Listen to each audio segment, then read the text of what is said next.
Hello guys, இன்றைக்கி வீடியோவில் mushroom coconut rice தான் பார்க்க போகிறோம். வாங்க எப்படி செய்கிறதுன்றதை பார்க்கலாம். பிரியாணிக்கே டஃப் கொடுக்கும் இந்த ரைஸ். இதுக்கு நான் பாஸ்மதி ரைஸ் ஒரு கப் எடுத்துருக்கேன், அதாவது 1/2 kg அளவுக்கு. அதை நல்லா வாஷ் பண்ணி தண்ணியில் ஊற போட்டு வச்சிடலாம். ஒரு 15 மினிட்ஸ் முன்னாடியே தண்ணியில் நல்லா சோக் பண்ணி வச்சுருங்க. இப்போ இதில் ஒரு tablespoon of ghee add பண்ணுறேன். அப்புறம் 1-2 டேபிள் ஸ்பூன் ஆஃப் ஆயிலும் ஆட் பண்ணிக்கோங்க.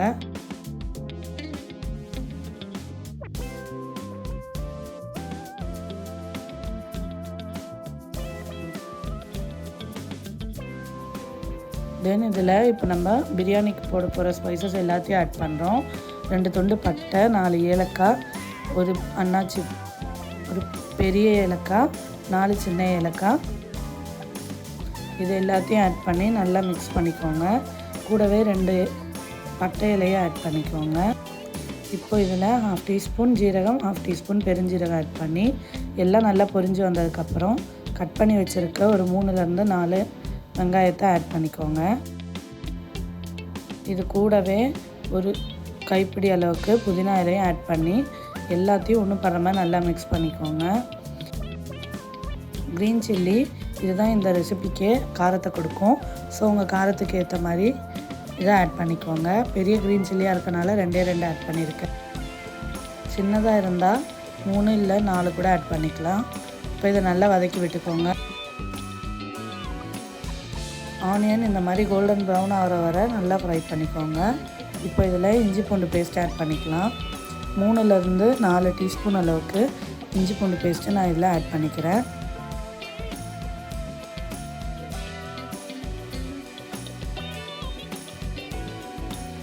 இப்போது இதோட ரா ஸ்மெல் போகிற வரை இதை நல்லா வதக்கி விட்டுக்கலாம். ஒரு பேக்கெட் மஷ்ரூமை நல்லா வாஷ் பண்ணி, பெரிய பெரிய மஷ்ரூமாக இருந்தால் 4 பீஸாக கட் பண்ணிக்கோங்க. சின்னதாக இருந்தால் சென்டராக ஒரே ஒரு கட் பண்ணி அப்படியே ஆட் பண்ணிக்கலாம். அதையும் இதில் ஆட் பண்ணிக்கிறோம். மஷ்ரூம் சீக்கிரமாக குக் ஆகிரும். குக்கிங் டைம்ன்ட்டு அப்படி எதுவும் இல்லை. மஷ்ரூம் ஆட் பண்ணதுக்கப்புறம் அதுலேருந்து ஃபுல்லாக வாட்டர் ரிலீஸ் ஆகும். அந்த வாட்டரை மறுபடியும் அதே மஷ்ரூமே அப்சர்வ் பண்ணி எடுத்துகிட்டு நல்லா வாடின மாதிரி ஆகும். அப்போ தான் மஷ்ரூம் நல்லா குக் ஆகிருக்குன்னு அர்த்தம். ஸோ அதை செக் பண்ணிகிட்டே இருங்க. இப்போது இதை நல்லா நான் வதக்கிக்கிறேன். மஷ்ரூம் அண்ட் மசாலாவுக்கு தேவையான சால்ட்டை மட்டும் இப்போ ஆட் பண்ணிக்கிறேன்.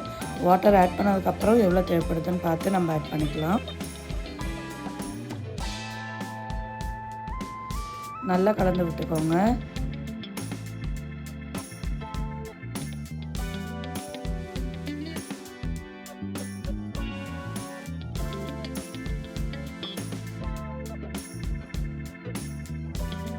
இப்போவே நல்லா தெரியுது மஷ்ரூம் நல்லா குக் ஆகிருக்குன்றது. கலர் சேஞ்ச் ஆகி ஒரு மாதிரி சாஃப்டாக இருக்கும். இப்போ இதில் நான் ஒரு 1/2 டீஸ்பூன் போல் கரம் மசாலா ஆட் பண்ணியிருக்கேன். அப்புறம் ஒரு 1/2 டீஸ்பூன் பெப்பர் பவுடரையும் ஆட் பண்ணுறேன். இப்போ இது எல்லாத்தையும் ஒன்றும் படுற மாதிரி நல்லா கலந்து விட்டுக்கோங்க.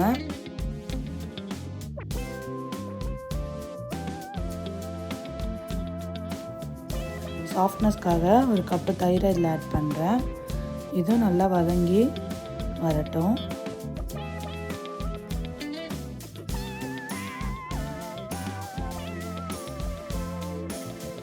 ஒரு மீடியம் சைஸ் தேங்காவை அப்படியே கட் பண்ணி ஃபுல்லாக அதிலேயே தேங்காய் பால் எடுத்து வச்சுருக்கோம்.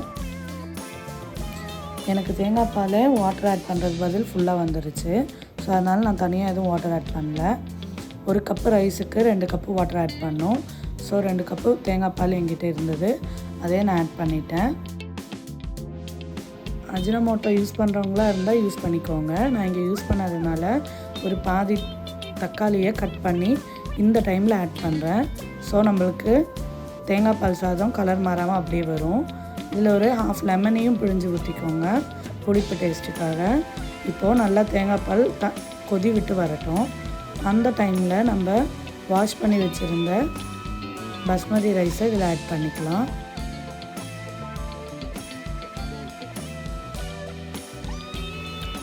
இந்த டைமில் நம்ம உப்பு பார்க்கலாம்.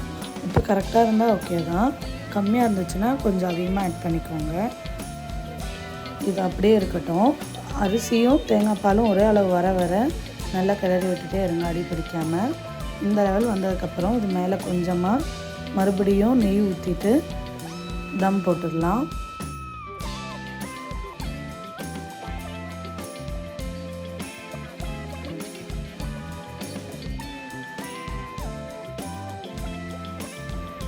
ஒரு 15 மினிட்ஸ் போல் தம் போட்டு எடுத்திங்கன்னா ஆசமான மஷ்ரூம் கோகனட் ரைஸ் ரெடி ஆயிடுச்சு. மஷ்ரூம் பதில் நீங்கள் சிக்கன் கூட போட்டு ஆல்டர்னேட்டிவாக பண்ணிக்கலாம். வீடியோ பிடிச்சிருந்தா மறக்காமல் லைக் அண்ட் சப்ஸ்கிரைப் பண்ணிடுங்க.